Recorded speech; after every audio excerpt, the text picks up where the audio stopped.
Guten Tag, everybody. Obviously, with the German there, for the end of the Euros coming up, good weekend for me. England made the semi-finals of the Euros, so you know, away from the disaster class that's been the Union this year. I mean, despite England playing terribly, I mean, it's been a good weekend. 2 games away from our first trophy in crikey, 60 years. But we had took some Union today. I'm joined by Jose Nunez, who went live post game yesterday after the 0-0 draw against New York Red Bulls, or NYRB as I like to call them. I don't like to give the Red Bull brand uh, their flowers. So I'll call them New York. But, it is another winless game for the Union, but I guess they didn't lose this time, Jose. I think that's probably the positive to look at the. Yeah, that is probably the only positive to look at out of this whole thing. And thank you to everybody who and that was honestly just a test trial with Todd Lewis of the free kick, trying to figure out when across the pitch slash the free kick, or if it's just across the pitch once Mike is able to make it to a game. I know he's been unbelievably busy with life and work, etc. Maybe going live after the game, right? I think Mandy, who follows, and my gosh, Mandy, I think it's the Mandy that I'm speaking about. I'll have to send a picture or post a picture on Twitter.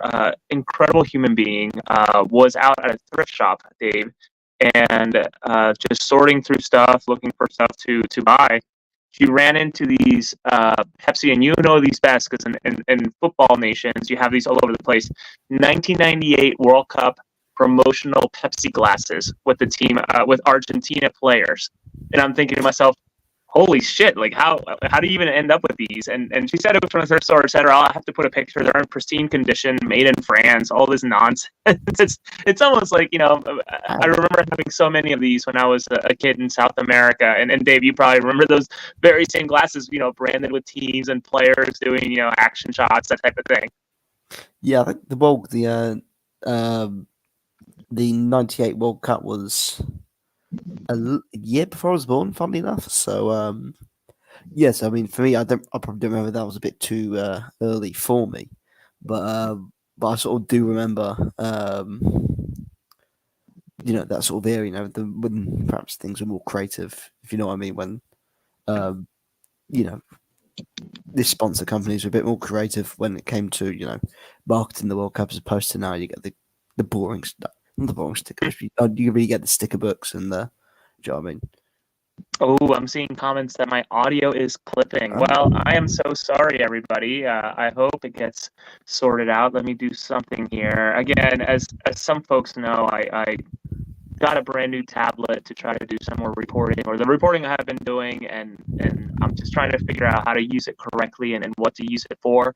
I'm finding it difficult to connect external components to it, despite how handy it's been in a variety of other things.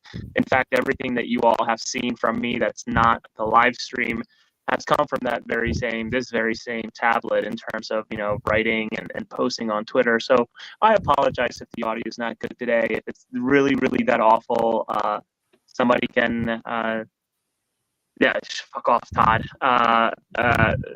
Folks, feel free to maybe skip this one. I sincerely apologize. And we'll circle back next week with the right device and maybe troubleshoot a little bit more. But Dave, what a weird game it was this weekend. Obviously shorthanded in terms of the bodies on the bench, with, by my count, 6 players that are not really gonna compete in terms of playing time, really, right? Quinn Sullivan, Bedoya, and Bizo maybe being the only ones, as we've seen Semla continue to just fall down the pecking order more and more. I don't know. Where do you want to start? I mean, again, like, the most notable thing was it's quite. And the game was 0-0 last night, but it was a chaotic sort of opening first 10, 15 minutes. Really, I mean, there was 2 or 3 times in the opening stages where the Union just got completely cut open. I couldn't believe, like, even the first minute. I know the New York guy trying out the acrobatic bicycle kick, but how much room there was for the winger to get down the left wing and get the time and space to put the ball in the box, and then the strike guy who tried the bicycle kick had nobody around him, and then A minute later, the Red Bulls of New York, sorry, had another massive chance where I think Morgan shot from about 5 yards, about 10, sorry, bang to score. Times out of 10, it was harder to probably miss the target than it was to hit the target, and he's managed to drag it wide of the post. And you think that's just already a massive let off for the Union. And then Union had a couple of chances, but then again, it's just the same issues over and over and over again for this team. It's the centre backs are so poor. Like the next chance that the Red Bulls had, the ball, well, New York's Ray had was a ball straight through the middle, and the New York striker, I don't remember his name quickly. I think it was Van Zier. Obviously, they had to run straight through the middle and literally went in between all three centre halves, and he had to free run through the middle. I don't know how no one was tracking him. No one had perhaps dropped off to try and cover him. Run through ball through middle through three centre halves. Then the next one, a simple long ball over the top. None of the three centre halves None of the three centre halves cover him. And again, if Andrew Rick hadn't come off his line to try and close the angle down, he's probably just volleying it into the back of the net. You've got three centre halves who showed last year, and obviously Elliot and Glesnes in years past have shown they're reliable. They are the core of that team. If that defence plays well, the Union are a strong unit. But as it's showing at the moment, they probably are the weakest part of this team. Union score 3. We saw midweek. They concede 4. And you just watch the marking. Like Damien Lowe, every time he seems to play, he's a disaster. He's a disaster.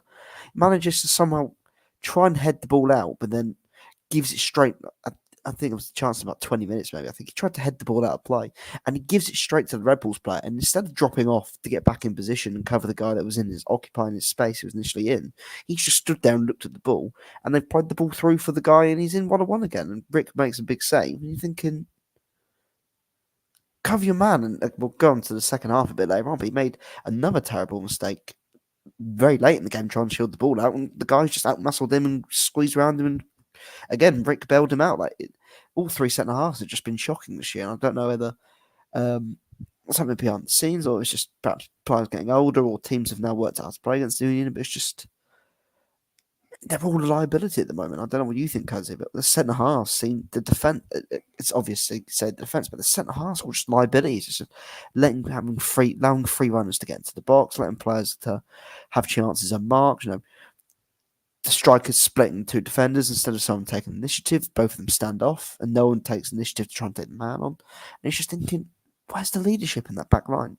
Someone's got to try and make a call and say, "That's your man. That's your man." And it's just time and time again. It's just such poor defending, and we saw it in midweek as well. You saw, it could have been 5-3, it could have been 6-3 in midweek. And again, a game like that had been coming for a while. And you think, yeah, it's just not. The defense continues to let this team down. I think I said to you before the show. I said to you before the show, Jose, when this team scores goals, they lose. As this 9-game stretch has proven, when they don't score goals, they somehow don't lose, which is really weird to think. Like when looking at the Union, it's just a completely bizarre thing. Maybe they switch off and get comfortable when they're winning, or the sustained pressure of them being up and teams perhaps throwing more at them, they crumble under the pressure. I don't know, but it's just this team is just truly baffling at the moment. Yeah, it truly feels like it's I don't know. I don't want. I'm obviously not a doctor. I'm not a medical professional, but I think I've said it to you and certainly to Mike and folks in my orbit of.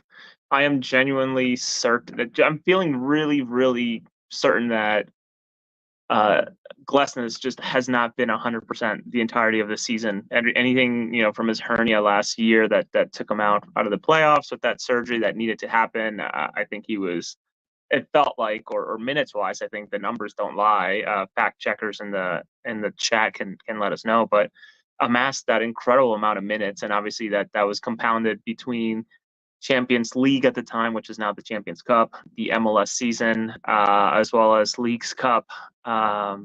Sort of just building up, him chasing or the Union helping him chase that record of consecutive starts until he got it, and then they sort of took their foot off the pedal and let the man rest a little bit.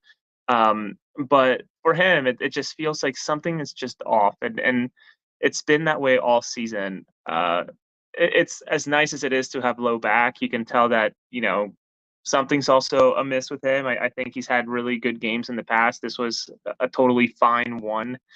There were some chances or circumstances or I guess opportunities that he created for the first the other team that you mentioned one specifically, but then there's another one I remember where I think he goes to clear it and sort of just throws it right into the middle, and they come down and get an opportunity, a clear opportunity to score. So the first half to me was fairly even. If not, I would probably say that the Union had a few more opportunities in terms of momentum, at least the eye test. I don't know if statistically that was the case, but I want to touch on Andrew Rick super quick, and I'm really happy and proud that I was able to interview him first in terms of putting out that profile article a few weeks back and sort of figuring out, man, this guy, I'm not gonna say I figured out that he was gonna be a starter sooner rather than later, but it's from watching Union 2, what I've watched, and listening to folks around the club that they believe in him and that he's going to be a talent. Jim said just as much in press conferences.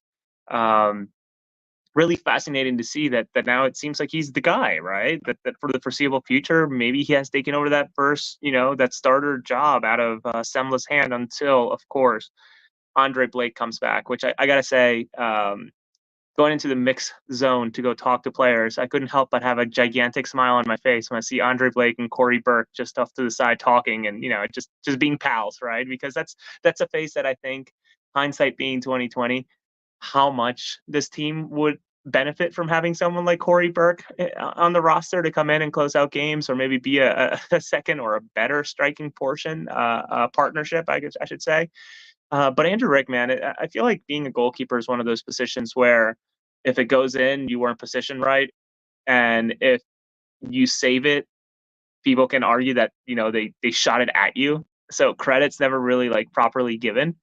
Though with Andrew, man, some of the saves that he had this game were cat-like reflexes, right? Where just popping up a hand or genuinely making himself big despite being such a slim frame. Um, it was just great to see, and I couldn't help but to have a smile because he actually was one of the players that came out during the mix zone, and you could tell that he was nervous. I think he's still adjusting to having to do the press rounds and answer questions, and he did absolutely fine. Don't get me wrong.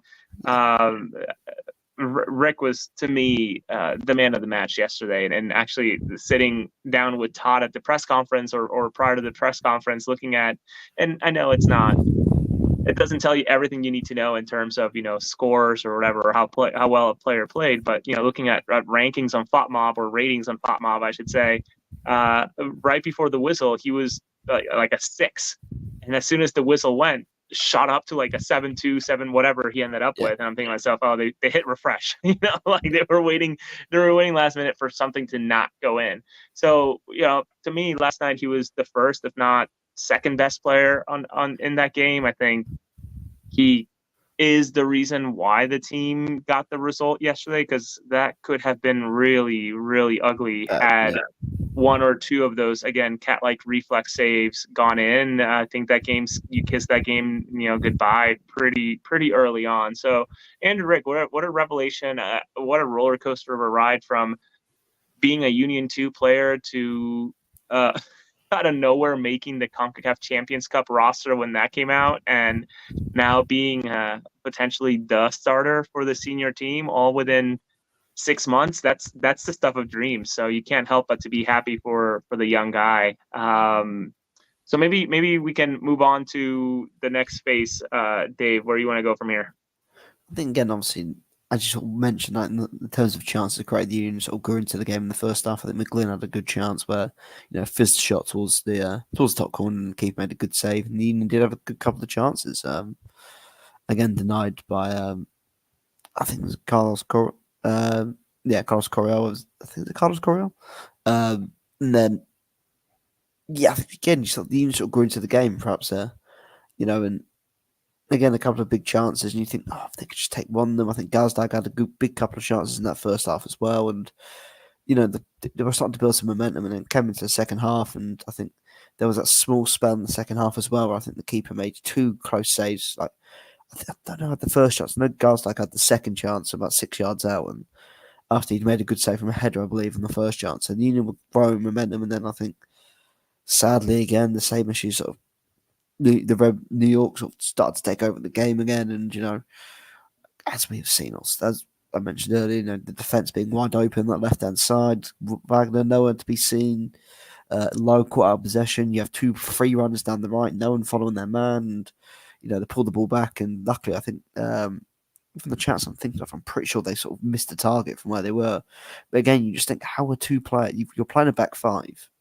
How are there two free runners on the right wing with no one within about the 10-yard vicinity of them? How is that being allowed to happen?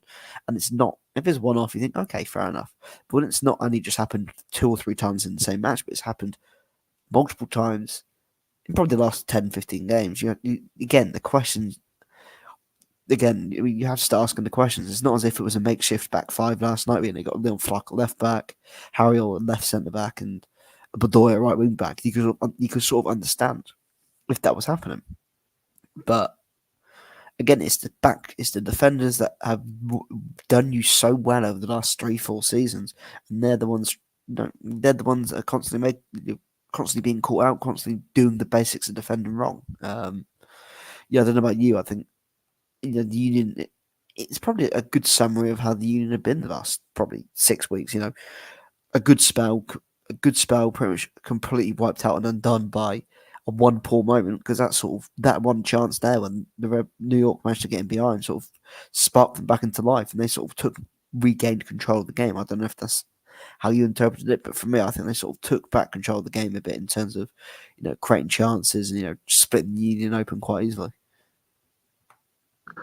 Yeah, it honestly felt like, again, this game could have been Red Bull through and through as early as the first 5, 10, 15 minutes of the second half. I mean, going back to some of these chances that Rick saves, or the Union sort of put themselves in just really terrible positions and giveaways or long balls, or even falling to their own trick of being pressed high up the field, and then suddenly they're down a man or two because of that formation, right? A back five that when they are in attack they turn into a back three, and next thing you know the wings are wide open, and Yeah. Nate and Kai try their best to track back, but ultimately it's hard to catch up to some of these players, especially at this level. So it was this game could have been very ugly. And I know we haven't even talked about the elephant in the room in terms of the displays by the different fan bases or groups, supporters groups, etc. Yeah. But I just can't even fathom, had this game been a loss, what is the conversation at that point, right? Losing at home to your bitter rivals would have been very, very difficult for a lot of people to stomach, and the coach himself, right? And Jim was very open with all that watched, and certainly with us press in the press conference of, this is nothing but a pause, right? Like this helped sort of bring some stability. New York is very good this year. Let's not make no mistakes about it, right? They are, I think, third place in the East, so they're a fairly good team. Complete flip from what they were last year, though you can't really blame that on Troy Lesesne, someone I'm still very high on, despite the job or how DC's doing this year. But it could have been very ugly, and this is a nice maybe stop, considering the quick schedule. And honestly, thinking about the lineup that was put out there, and the later stages of the match where Elliott was holding his leg, or the back of his leg just sort of cramping up. I think Kai was doing it as well. After the game in the press area, waiting for Nate Harriel to come and speak to us. He looked exhausted. Granted, 3 games in 7 days is quite a bit. That's for sure.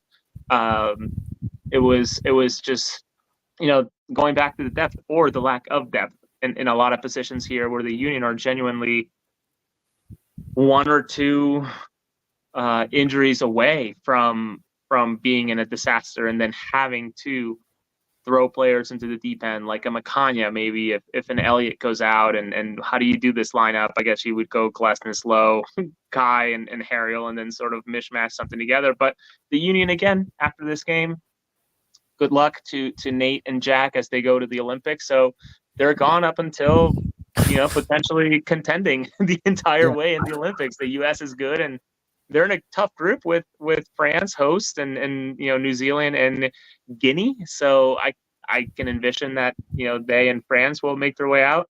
But ultimately, this was the last that we will see from those two until probably after Leagues Cup. So they do get Martinez back, which is a good thing, but ultimately, the depth issue is going to be glaring once again. It's again, it just is a mark of, again, we'll touch upon this before the end of the show, but it's just obviously the comment made, I think it was after the Chicago game from Jim, was again the lack of the lack of movement in the market, the lack of interest to make signings in the market, which again is costing this team. And again, I don't know what you can't. What's the excuse? I mean, Cincinnati would they probably got a similar budget to the Union. They just dicked into Miami 6-1 at home against 10 men as well. And what was the comparison when the Union played into Miami without Messi, without Alba, without Suarez? They lost 2-1 at home to 9 men. And that is the difference to the two teams. And funny enough, I saw a post in one of the Union discussion chats earlier in the week, which I know, I think I made the comment on the previous podcast a few weeks ago. The club misses the guys that went to Cincinnati. I think they were the driving force behind a lot of the signings that were made, or at least, scouting out some of the players. Because Tanner has struggled in the market since these guys have gone. I think the only real signing he's made is probably Mikel on a permanent basis. Because I think obviously Carranza was a loan that became permanent, and that was made before the guys went to Cincinnati. But I think the only real half decent signings, we know obviously Damian Lowe has fallen off a cliff. We all thought Semler was going to be a good signing this year, and he's fallen off a cliff as well. And that was the only first team signing that the team made ahead of the season. I know the team will probably justify and go, "Oh, we put a lot of money into bringing Bedoya and Wagner back," but that's not changing the team. That's just keeping players that, and they didn't improve the squad depth. They went with probably less players than they had last year, and they hoped just to run it back. And I think, as Sean said, the players are. The guys that are there are cooked. They're running themselves into the ground because there's no depth. Jim's have to play the same players every single game, and the players they've got in reserve, he knows aren't anywhere near good enough to compete. And at some point, people can sit there and blame Jim, but at some point, when you've only got the same group of players and things aren't working, and the group of players that you have got are only, and again, this comes down to the way that Tanner wants to play and the style of football he wants to play and the formation he wants to play. If your roster or your squad is built to play only one way and one way only, and you haven't got players that can be utilised in different ways to work on different formations, you're in huge trouble. And it's finally caught up with this team. It's not this in football. You need to evolve. You need to grow. You need to develop. Like you see the way that City do. They keep the core philosophy, but they expand upon it. They develop it. They've gone from playing with a back, with obviously pushing the wing backs, well, the full backs as wing backs essentially into midfield, to now going to a 3 rather than one, like a centre back playing as one of the full backs and having one of the defenders push up to midfield. She's got that core 3. Like City continue to develop every year. You see teams like Real Madrid, they continue to evolve the way that they play and think. Do you know what I mean? Like Real Madrid for years were a 4-2-3-1 based team, and now they've won the Champions League this year, playing with 2 wingers, playing as like very, very narrow wingers or forwards, with a number 10 false 9 playing through the middle and Bellingham. And they keep developing it. And the Union, for the last God knows how long, have played the exact same formation, the exact same team, the exact same way, with the exact same players, and nothing's changed. Whereas you look at Cincinnati, they bring in players every year. They lost Brunner, but they've replaced him, and they've managed to keep the train ticking. The Union have lost Carranza and lost a replacement. I know people say Baribo, but Baribo has probably played 6 games since he's been in the team. He hasn't shown he scored a couple of goals a couple of weeks ago. He hasn't shown enough for you to sit there and go, okay, we'll be fine without Carranza. Like this team didn't have a viable backup option or backup plan for when Carranza left, and it became evident that they didn't there was no planning, and I know people can blame Jim as much as they want, but I think in terms of the list of issues, he's probably towards the bottom because I feel as a manager you can only deal with the tools that you've got, and if the tools you've got are limited, if you need a tool to fix a car and you haven't got the right tool to perhaps fix the car or make the correct change, you can't do anything. And this team has no. This team just has nowhere to turn, nowhere to change. You can't play with wingers. You can't play with the pace out wide because they've got no wingers. They've got no tricky players to play out wide and create depth and create width and perhaps play with a different, more expansive style. Push teams' fullbacks off, and they've got nothing. It's just the same team, and we've said it for years. Teams are now starting to find out the way that this team plays, and it's finally caught up. And they're second bottom of the Eastern Conference with no squad depth. All the summer signings they made are all playing for the U2, who are doing great, by the way. It's great, but at some point, the first team, you need to make actual signings from the first team that are actually going to be able to contribute, and that hasn't happened for 2.5 years now, and it's not good enough.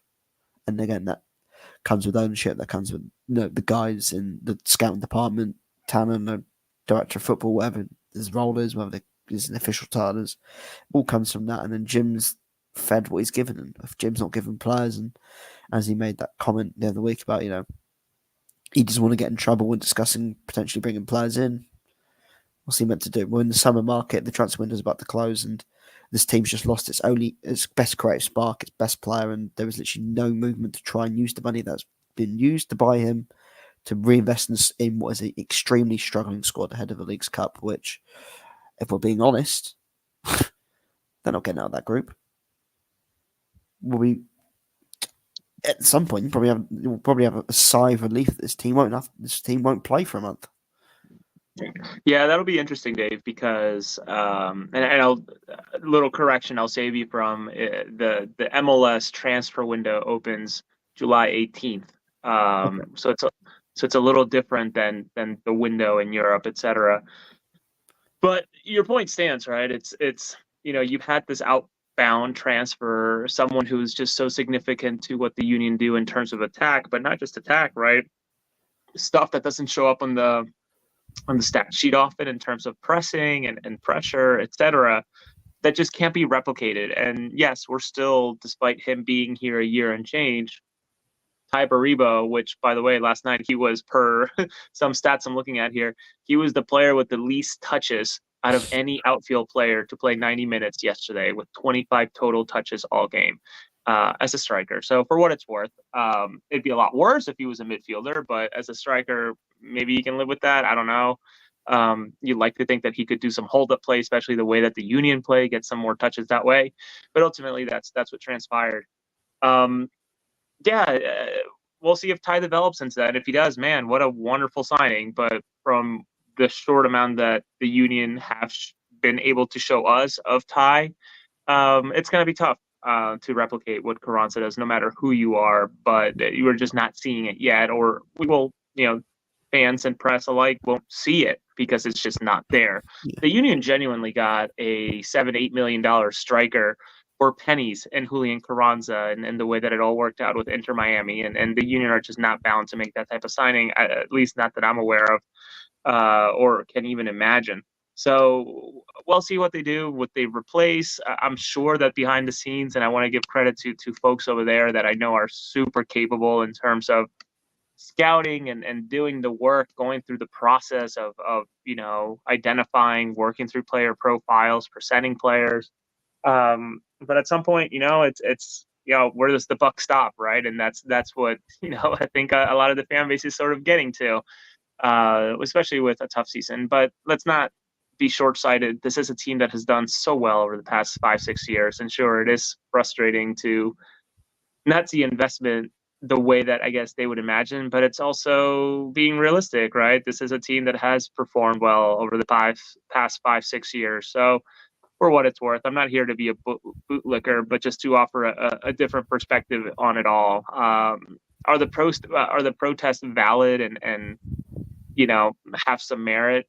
Yeah, to an extent. Though, being silent for 5 minutes is not really going to move the needle too much, I don't think. I think in protesting is once you start hitting the pockets, the dollars and cents get involved, that's where you have an issue. Yeah. Never mind maybe displays of the sweatshirt like the Keystone Ultras this week with their sign, uh, something that can be televised or potentially televised being sort of dangerous to the brand per se, right? So we'll see what happens. I suspect that once they come back from Toronto after this weekend, it's another quick clip of 3 games where they play a Saturday, a Wednesday, then a Saturday, and then you're looking into Leagues Cup. And Dave, to your point on Leagues Cup, and then I'll turn it over to you as we approach the 30-minute mark, um, or are in the 30-minute mark. I'm intrigued to talk to players at some point, or even Jim. Right, Leagues Cup is maligned, I think, by a lot of fans, right, because of everything that has transpired with the U.S. Open Cup and U.S. Open Cup having a legacy versus this being, or what fans are claiming to be, a money grab, etc. But the players make so much money out of this tournament. I mean, every single win, the player bonus pool is either $150,000 or whatever the Mexican players are making. So the money is there. It's good. It's really, really nice, especially when you think about some of the salaries, or really most of the salaries within the union, that you could be a young player making 150 or fewer dollars, $150,000 or fewer or less, whatever.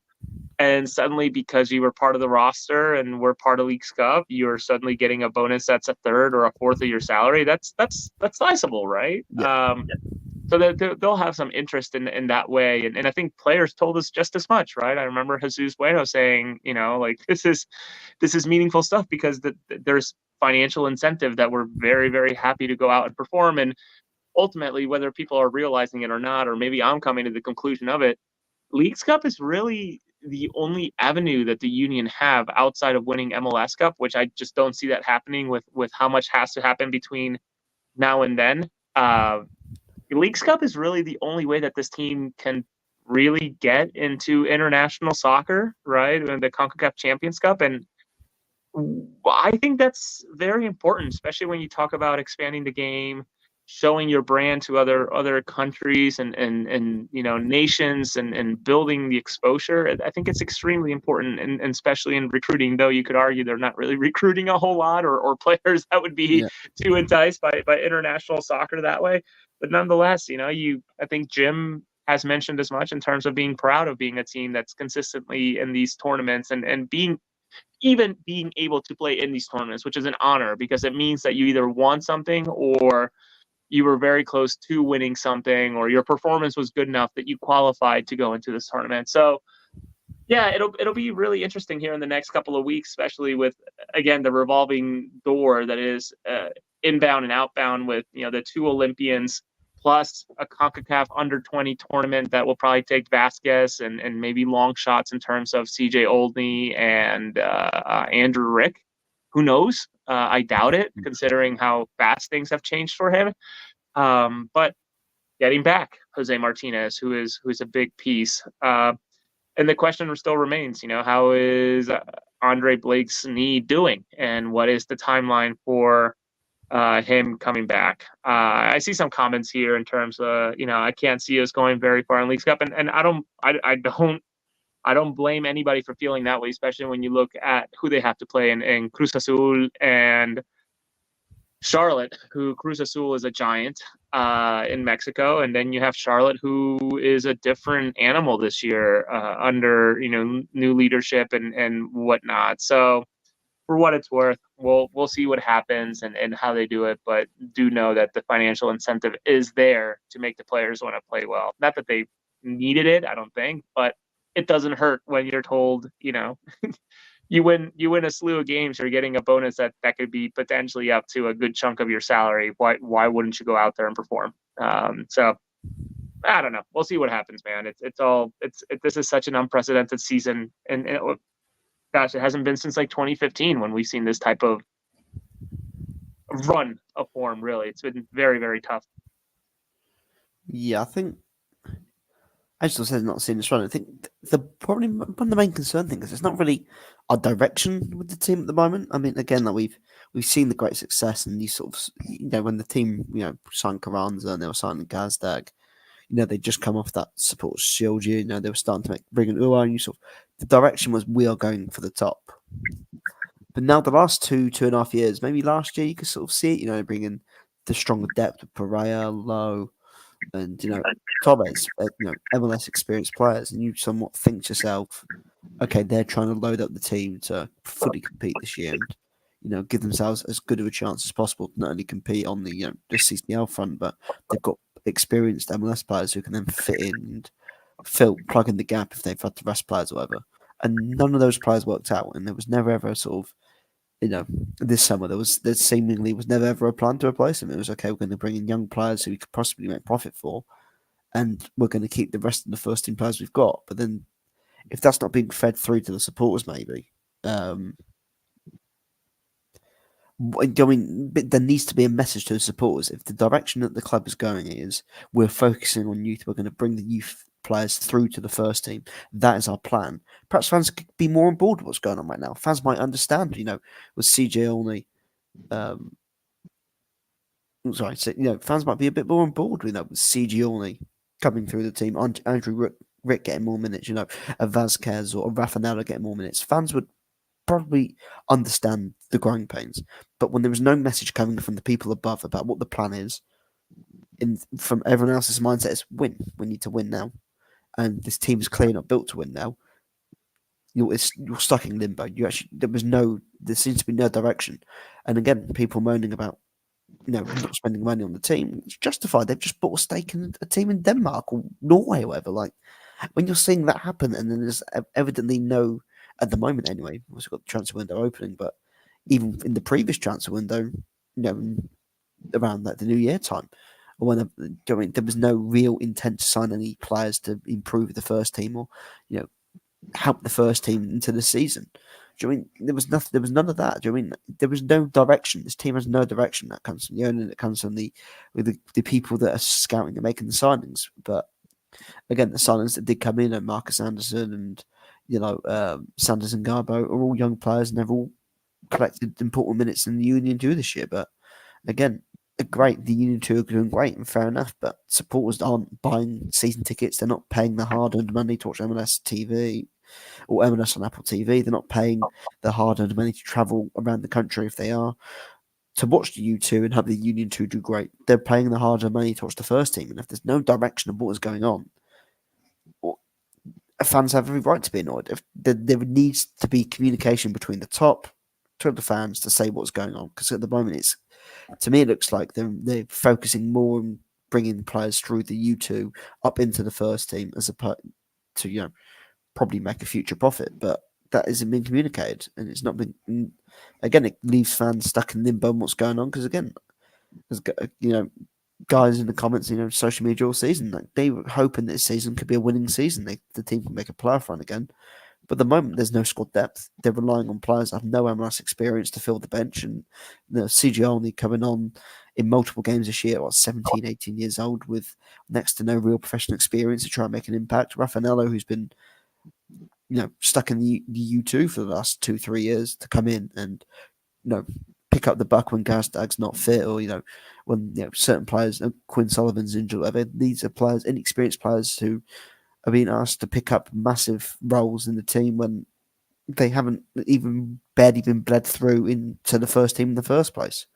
Again, it's just the roster construction the past couple of years and whatever is going on. It's just there's no clear structure, there's no clear plan, and to me, there is no clear structure or plan to what we've been told anyway. To me, it looks like they're trying to build for the future and they're trying to feed players through. But unless it's communicated, you can't guarantee that for sure.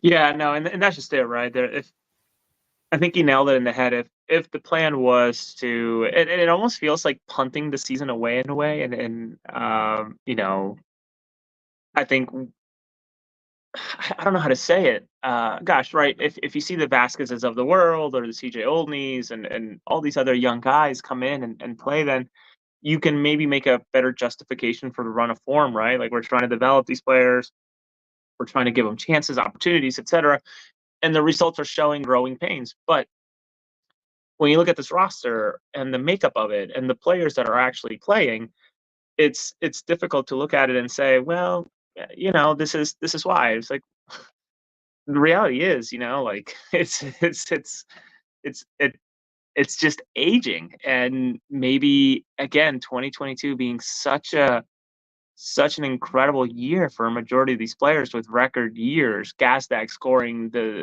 as many goals as he did, sure. Penalty kick wise, which by the way, I have a not a bone to pick, but I'm convinced that, and I'm not gonna do the research, but had Carranza actually taken the penalties that he earned, or be the penalty taker who, typically is a striker that takes penalties, unless there's like some sort of magician, which Gazdag is at them.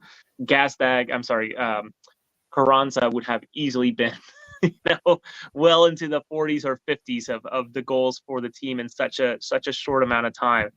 But nonetheless, it's very difficult to look at the run of form and the players that are playing, and maybe not being comfortable with letting go of players that maybe should have let go, or maybe strategically signed for a 3-year contract with an option, play for 2, and then shuffle them the 3rd year. I don't know. I appreciate, and have been saying this for a long time, and Dave, you're my witness. Mike Barreras might witness. Val's also might witness. Eric, if he was here, would be my witness. But how difficult it has been for this team or this fan base to move away from Alejandro Bedoya in a way. I think he has been incredible for the team, and developing and moving them to the next stage, and getting them to an MLS Cup and playoffs and consistent success. But just how difficult it was for the fan base and folks to just sort of realize, like, oh, maybe it's time to go, because he's becoming injury prone. He is playing fewer and fewer minutes, which is probably a good thing considering the stage that he's in his career. I don't know much about what this role is and how it's going, where he has that mixed role of being a player, but also having some other duties within the club. I'd love to chat with him or ask folks about what he's doing and how well that's going, if well. But ultimately, man, it's tough. I think there are 6 home games left and 6 away games left, and the Union need a lot of help. As crowded as it is right now, from the bottom of the table to that number 9 spot that makes the playoff, which is crazy, right? Because the Union sit at 21 points, Toronto sits at 24. I think you'd like to say that winning this game this weekend is a must, considering climbing all the way up to 9th place from 14th place. That's how tight it is. Chicago currently tied live 0-0 with 22 points. So if they were to lose, they would stick at 20. Should be at 21 at that point. But nonetheless, man, like, they play Toronto, they play Nashville at some point coming up. They play New England, and I think, who else do they play in the coming game? Yeah, it's Toronto, New England, Nashville. Then Nashville's the final game before Leagues Cup. I think that if those 3 games are fewer than 3, 6, 9 points, if those 3 games are fewer than 5 points, you're in big trouble. I think at that point you're sort of looking at, and I don't know anything. This is me totally being pontificating. So please don't be sharing or talking about this, but just listen. Like, if this is fewer than 5 points, I think maybe you're thinking about moving some pieces now, right? McGlynn has a wonderful Olympic tournament. Maybe it's time to go to Europe. Gazdag has a decent run of form. He's the most valuable player in the team right now. Maybe it's time to move along and bring in some mercenary to come for a year or 2 while someone else is developing, whether that's Vasquez, who maybe takes up that role at the number 10. With McGlynn, maybe that's where, I don't know someone comes in and comes and plays for a year or 2 while they find a better replacement. But if the Union go these 3 games with 5 or fewer points, you're looking at 26 points when everybody else is continuing to climb. And come July 18th, the floodgates open and moves are being made, and maybe the Union stays static, or maybe the Union add a piece or 2 that take time to, integrate into the team. Possibly looking at a team that finishes 14th, 13th on the table at the end of the year, or worse. Who knows, man? Like, there's a lot of soccer to be played, but when you start breaking up and 9 points at a time, and you're not getting more than 5 or 6, then you're really, really battling uphill and unfortunately putting your future in someone else's hands. Again, like as you sort of said, again, it's just as you mentioned about perhaps moving pieces on in this next window and then reloading for next year, sort of punting the season away. Like just from my perspective, again, like, I know the fans aren't happy with the ownership and everything, but like if ownership came out and said that to make a real investment in the team and a real push in the team to the level the fans want, we can't do that unless we sell players, unless we move players on, or we make a good fee on players. Um, does would that perhaps be perceived better by the fans? Maybe like if there was again, it's just it's communication like, between the guys above and the board and ownership and the fans. They said, look, we've got money, we can bring in players, but for the level of players that you guys want or the level of investment you guys want, we need to sell before we can buy. We've got the Quran's money, that's great, but we need X, Y. We need Sam McGlynn Which is for like which three. is Dave, which is probably minimal when you really think about the contract situation for Yeah, Carranza, right? Like like a million maybe. someone who was genuinely 7 months away from walking on a free. But Feyenoord wanted to bring him into preseason, and holy shit, does he look good in that kit? That's an awesome, awesome kit. I'm Yeah, so happy to see him there. Um, Plus, having two sell-on fees to answer to with they inherited Banfield's sell-on fee or sell-on clause from when he moved from Argentina to the U.S. But then also when they got him from Miami, they owed Miami some chunk of change. So when you really think about the money that the Union got, you're probably looking at less than, I don't know. Again, like I have no idea, but it's definitely not more than $1 million. That's for yeah. sure. I think it's just again, sort of say it's just again, it's just a communication thing, isn't it? Like it's and again, there's been a lack of it probably for the last couple of years now. And you just think, as you mentioned again, the McGlynn thing, the Harry maybe being moved on. Like, are they? When they sold Brendan Aronson, they sold um, Mark McKenzie off to Europe. Obviously, that's when we did see that. We saw that sort of mini push where they properly did invest. They brought Gazdag, they brought Carranza, they brought Mikalua. That money was properly invested in the team. You could see it being spent properly. Perhaps there's not enough money to do so now. And again, and they probably are looking for the next, Brandon Aronson, Paxton Aronson, Mark McKenzie. And if they just, like,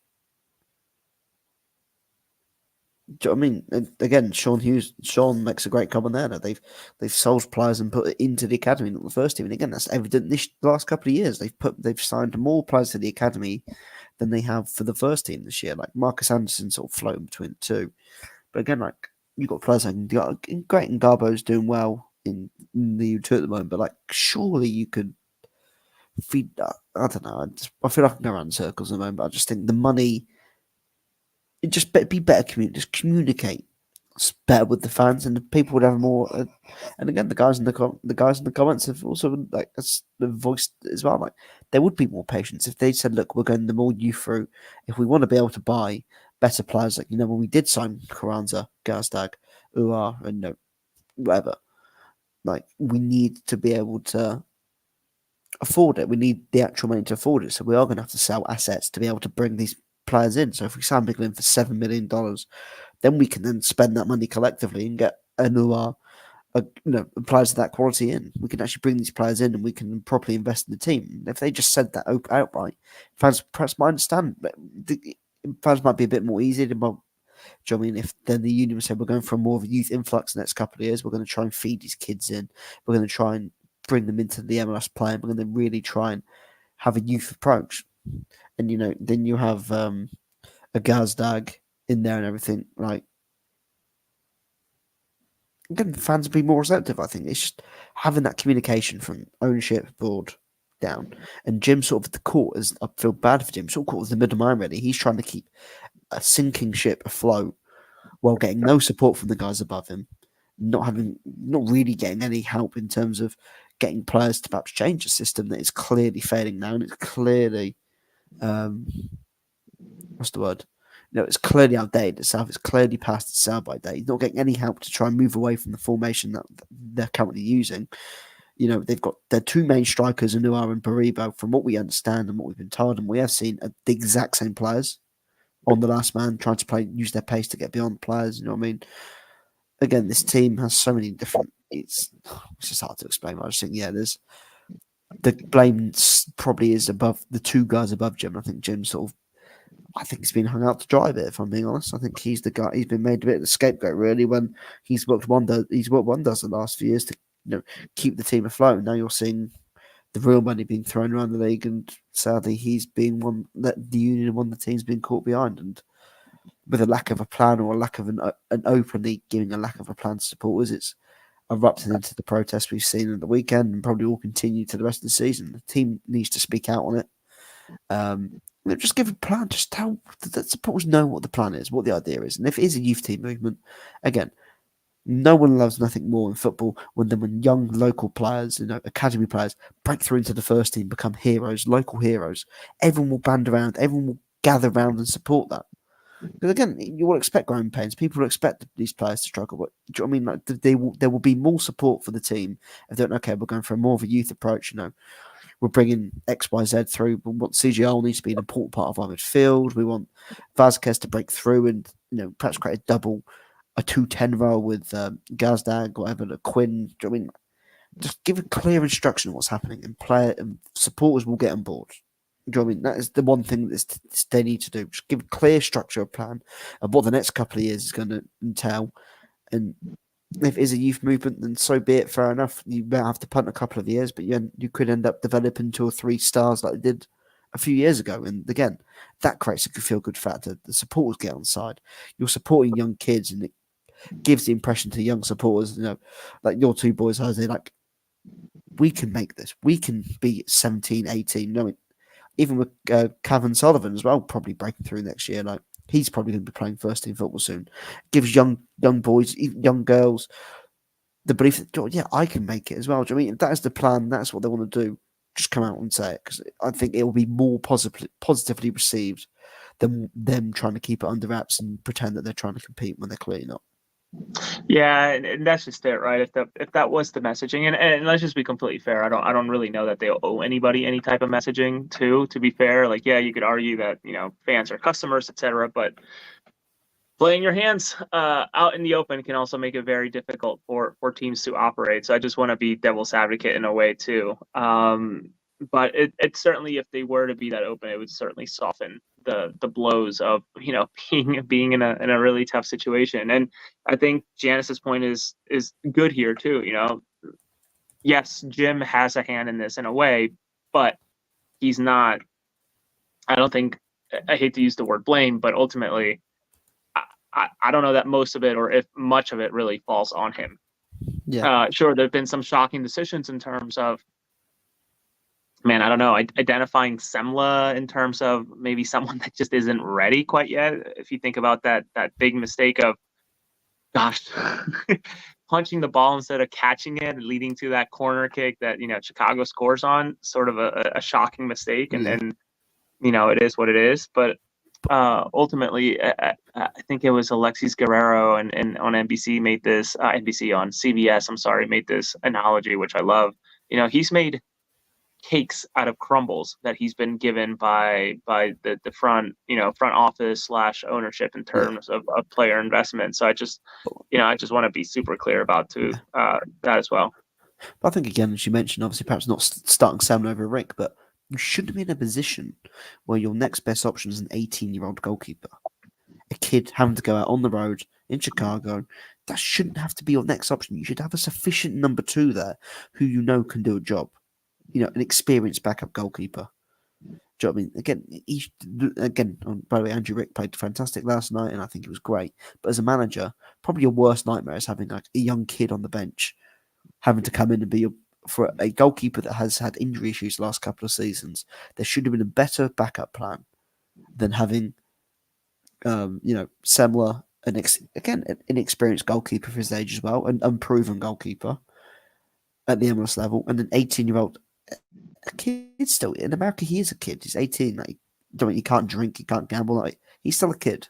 Like that's your next best thing. Do you know what I mean? Like that is your next best option. And again, 18 for a goalkeeper as well is difficult. He's still growing. He's still developing as a person. Like it's a lot. Do you know what I mean? Like that shouldn't be your next best option, and it is for a goalkeeper. And again, he could end up being the Union's number one. And in 3 years' time, when Andre Blake's perhaps retired or whatever, like we're all looking and going, what an incredible decision it was from Jim to go draw out script. We need Rick in goal now and play him this season in a couple of years. Who knows? But like again, at the same time, like it shouldn't be.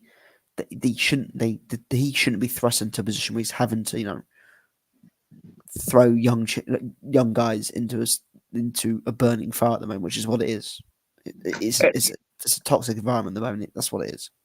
It's very, very difficult. And I again, not to toot my own horn, but I've asked Jim multiple times during press conferences, especially knowing about these windows coming up or leading into these windows. Certainly before the Portland game, which was one of those first early tests of depth. Like, Jim, when do you start incorporating some of these young guys who have not had experience on the road, never mind on the field? So then when Portland comes, or Copa America, now Paris, and then you have another FIFA window, and then you have the Nations League in the middle of the playoffs and whatnot. It's interesting. The answer was, we just want to put them in the right situation for them to excel. So, well, there's really no better situation rather than last 15, 20 minutes, just give them a go, because otherwise you're going to be stuck playing them. And it worked out for Raffanello. He came in Portland and played fantastic, but ultimately that's not really the tale that happens all the time. And it was pointed out to me by somebody at the press box of how telling it is that even with a short bench, the likes of Macania and Vasquez and Olney, all who really, are either with first team contracts or on the verge of getting a first team contract, are out with Union 2 rather than being on the bench for the Philadelphia Union. When again, you think about, had Elliott gone down pulling something or tearing something because he's overworked in this heat, who goes into the center as a center back, right? Then you're looking into a formation change, and you don't have Macania to toss into there. So and he may genuinely not be ready, and that's okay. But unfortunately, seems like a miss at the U22 initiative level. But Dave, as we approach here the last couple of minutes, any final thoughts that you want to touch on before we finish this, hopefully under an hour and change? I'd like to address Todd's comment, obviously, in there. There you go. I knew it was coming. Bendick's well, I'm not necessarily saying Bendick over Semler. I'm thinking you just want the goalkeeper who, Blake's obviously a fantastic keeper. You just want that experience in goal. Like, you've always got that experienced hand perhaps on the bench when there is a bit of an injury crisis and a MLS roster. You can have you can manipulate a way where you can get have an experienced goalkeeper which really doesn't occupy a roster spot, and the way it works. But Johnny, it's just, again, no disrespect to Semler, like if he was an unproven guy that you brought in on the cheap just to see if he could, do something, it's just, I think there was perhaps I'm betting probably about the same level, to be honest. But again, Semler's only 23, so you probably give him the edge. But there had to be better options out there that you could probably feel better chucking into a situation like the team is in right now, where you probably, with as shaky as that defense is, again, if they're already shaky and nervous it's going to make the goalkeeper more nervous, because he sort of knows if they make a mistake, he's in trouble. And again, if 23, 24 is still quite young, football's weird, isn't it? 23, 24 from a midfielder for a fullback is pretty experienced, but for a goalkeeper or centre half is of quite a young age, because I think that sort of position matures as they get older. You sort of see players sort of, even like an Andre Blake has continued to age, like he's gotten better as he's aged. Like, again, it's just been a mess of a situation all year, and I think you just perhaps needed that more of a level-headed experience to can come out. That's perhaps what this team's missing, is a commanding voice, and clearly none of the three centre backs are leaders. They're not commanding voices, and perhaps you do need a goalkeeper who can bark bark at them from beyond. Like Blake is, we see Andre doing it all the time, and you probably see it when you're at the stadium. As you sort of see like the camera pan to Andre, sort of directing players around all the time. And if you're a younger goalkeeper, you probably want to respect your defenders a bit more. You don't feel as inclined to do that. And, do you know what I mean? Like you perhaps have a more experienced header guy who knows he can go in there and in day one and ruffle a few feathers and tell players how it is. In goal, you do need that. And again, it's clear there's no one guiding this defence at the moment because there are sixes and sevens every single time a team breaks forward. They just cut open like a hot knife on butter. They just melt straight away. Like it's not bad. Again, there you go. That's what I mean. Like, unfortunately for Rick, the defense is terrible. But again, you just need that. You need that presence beyond them, who's going to be able to, and hopefully that might come as he plays more games. He becomes more vocal. He sees the game better, and he notices patterns of play which he can then pick up on. If Andre Blake's still going to suffer from injury, but then I think that's a big trait. Goalkeepers need to be vocal. They need to, you watch like Jordan Pickford for England, and exactly, there you go, command their box. Again, you see like people like Jordan Pickford shouting at players, communicating all the time. I mean, you need that presence, and I think a younger goalkeeper with a leaky defence who is constantly struggling being cut open perhaps doesn't offer it all the time. Yeah. So again, what a roller coaster of the year that young man has had in terms of going from academy to Union 2 to then CONCACAF Champions Cup roster before Semla was acquired to now being a first team contract, first team player, and having being at the reins until Jamaica, the Jamaican keeper finally comes back. Andre Blake comes back from his knee injury. But Davis, we close out. Where can we find you? Where can we find you, especially as we approach, this Saturday's game at Toronto? And all I can think about, going to Toronto is that last time that they lost and going to the PJ Wheelahans for the watch party and losing, the Union losing, but then my son throwing up on the way home. Not good. No, not good at all. Not good memories. Hopefully it's better memories this time. Obviously follow me at Dave GFC. I'll be able to watch the game this Saturday. I wasn't able to yesterday because I was catching up with an old friend from university. So at Dave GFC, I'll be tuning into the game next Saturday night, and hopefully for a Union win, and I presume we should be back next weekend. Hopefully we have Mike, or if everything aligned. We're all busy now. See, Jose's got the two boys and everything, and Mike's obviously got. Mike's life is hectic. He's crazy. Mike's life's crazy, yeah. But again, hopefully, yes, all three of us can review the show and do a review next week of the game and lead up to the Wednesday night game against New England. But yeah, again, thank you all for tuning in this week. Bit of a snap decision today, wasn't it? We sort of decided, screw it, we'll do the show. So thank you for guys for keeping an eye out and tuning in, and we look forward to hopefully seeing you guys next week, and hopefully at the 10th attempt we see the Union get a win and hopefully push themselves back into playoff contention, give themselves hopefully a bit of positive momentum going into what could be a massive Leagues Cup in terms of building upon for the second half of the season. Yeah, that's going to be very, very massive. Valerie, I can say this right now. I don't even know what to say about Holden Trent. Very, very difficult situation for the young man right now. I can't. I don't want to share or say much more than that. It's a tough situation he's in, but astute as always, Val. Always reading between the lines. Thank you, everybody. If you have nothing to watch, 9:30 here in a few minutes, or it should have kicked off already. Those that remember, a blast from the past. Former Union head coach turned sporting director, just about, I believe, with St. Louis, is now back at the helm for St. Louis. John Hackworth coaching his very first game as interim for St. Louis after, how many years now of not coaching MLS and having done some previous, I think he was at USL. Todd will probably correct me. So go and watch that. And yes, hopefully this weekend has better memories of either Rafael or Benicio not throwing up in the back of a car or something crazy after a terrible loss. Hopefully it's a big old win. But Val, Sean, Janice, Peaches, I love Peaches. Just had a high noon with Peaches on it. So Todd, thank you everybody for tuning in. Short notice, and we'll be back at some point. But keep an eye out on Twitter for me, Jose R Nunes 91 at Dave GFC Miller. And Todd, yes, correct with you is Louisville. And Mike Barrera, M Barrera 1323 on Twitter. Give us a follow.